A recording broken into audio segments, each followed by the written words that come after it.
Ulan senin motoruna da, ulan senin tekerine de. Yine beni yolda bıraktın ya. Lanet olsun artık.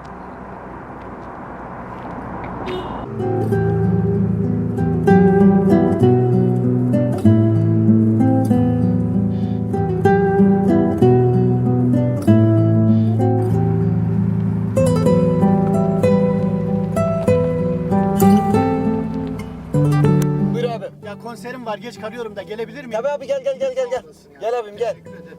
Vallahi çok- Abi sen? Ay abi sen? Arya Kay. Aynen bildim vallahi. Vay kurban olayım abime.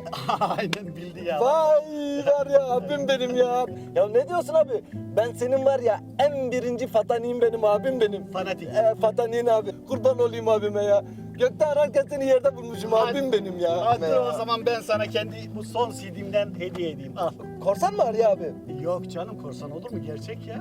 He. Aha. He. Abi ben de korsan taksiciyim ya abi daha ucuz oluyor diye şey ettim öyle. Yo yo. Sağ olasın abi. Yo abi sen bunu var ya garibanlara ver abi. Ben zaten senin bütün parçalarını var ya YouTube'dan indiriyorum abi. Hatta o en son söylediğin neydi? Çalma kardeş. Bitiyorum abi o parçanı. İndirmediğin parçan yok. En son o söylediğin var ya çalma kardeş parçası. Onu da dün indirdim ama evde kaldı. Olsaydı çaldırırdım abime benim. Oy abim benim ya. Çalma kardeş. He abi. Ya dün indirdim ha. Flash'ta kaldı evde. Yoksa çalardım abime ya. Abim benim. Arya abim. Çalma kardeş. He abi. Kardeş çalıyor ama. Beni indir beni.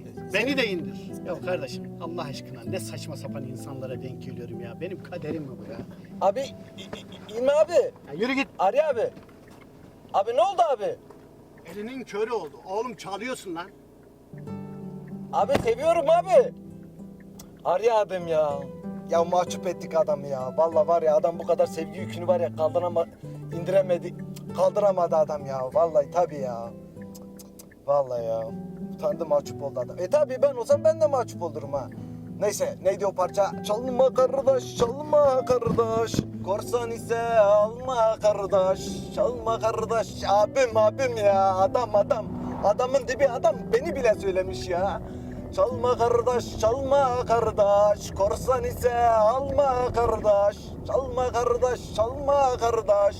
Korsan ise alma kardeş. Çalma kardeş, çalma kardeş. Korsan ise alma kardeş. Çalma kardeş.